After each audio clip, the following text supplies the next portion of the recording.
देश में एक बार फिर कोरोना पांव पसारने लगा है। केरल में कोविड का नया सब वेरिएंट JN1 मिला है।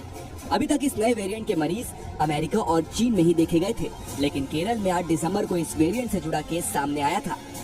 कोरोना वायरस के नए वेरिएंट के मरीज मिलने के बाद केंद्र सरकार भी एक्टिव हो गई है। केंद्रीय स्वास्थ्य मंत्री मनसुख मांडविया ने 20 दिसंबर को सभी राज्यों के स्वास्थ्य मंत्रियों और अधिकारियों की बैठक बुलाई है। केंद्र सरकार ने एडवाइजरी जारी कर सभी राज्यों को अलर्ट रहने के लिए कहा है। सरकार ने त्योहार और नए साल पर भीड़ के मद्देनजर एडवाइजरी जारी की है। राज्यों से सभी तरह के बुखार की मॉनिटरिंग करने के लिए कहा गया है। RT-PCR तकनीक के जरिए टेस्टिंग बढ़ाने के निर्देश भी दिए गए हैं। कोविड टेस्ट पॉजिटिव आने पर सैंपल को जीनोम सीक्वेंसिंग के लिए लैब में भेजने के लिए कहा गया है। इसका मकसद ये पता करना है कि कोरोना वायरस से संक्रमित मरीज किस वेरिएंट की चपेट में आए हैं। हालांकि सरकार ने कहा है कि नए वेरिएंट से घबराने की जरूरत नहीं है। केरल में सोमवार को कोविड के 111 नए मामले सामने आए हैं, जिसके बाद प्रदेश में कोविड मरीजों की संख्या 1634 पहुंच गई है। वहीं देश भर की बात करें तो कुल 127 नए मरीज कोविड-19 के पाए गए हैं। 27 जनवरी 2020 को कोविड-19 का पहला केस सामने आया था। उसके बाद से ही लगभग हर प्रदेश में कोरोना वायरस से पीड़ित मरीजों की संख्या सामने आने लगी थी। इस बार पहला केस केरल में मिला है। तमिलनाडु के एक व्यक्ति को सिंगापुर में कोरोना के इस नए वेरिएंट से पीड़ित पाया गया था।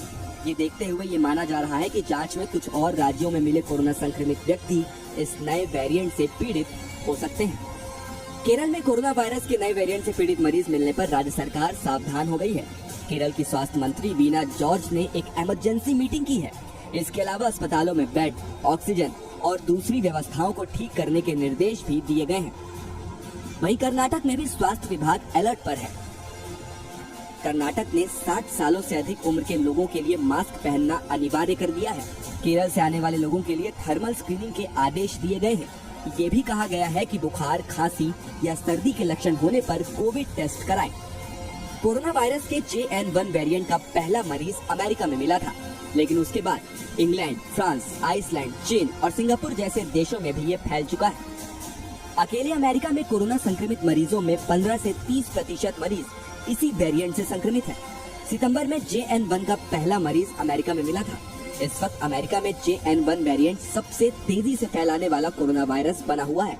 सिंगापुर में पिछले एक हफ्ते में 56,000 से ज्यादा संक्रमित मरीज मिले हैं। सिंगापुर के स्वास्थ्य मंत्रालय ने अपने सभी नागरिकों के लिए ट्रैवल एडवाइजरी भी जारी की है।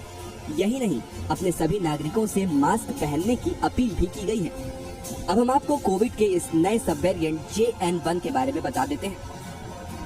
JN1 ओमिक्रॉन के वेरिएंट BA.2.86 जिसे पिरोला कहते हैं, उसका सब वेरिएंट है।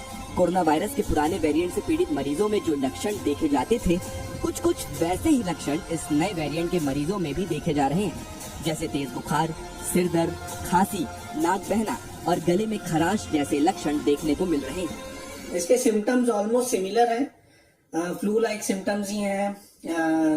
थोड़ा सा जुकाम, थोड़ा सा फीवर, जनरल बॉडी एक, जो नॉर्मली फ्लू में होते हैं वही सिम्टम्स हैं।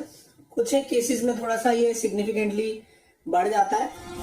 जाहिर है, कोरोना के इस नए वेरिएंट से सावधानी बरतने की जरूरत है। सर्दी के मौसम में कोरोना के लक्षण वाले मरीज ज्यादातर सामने आ रहे हैं। ऐसे में लापरवाही बरतना जोखिम को दावत देना हो सकता है।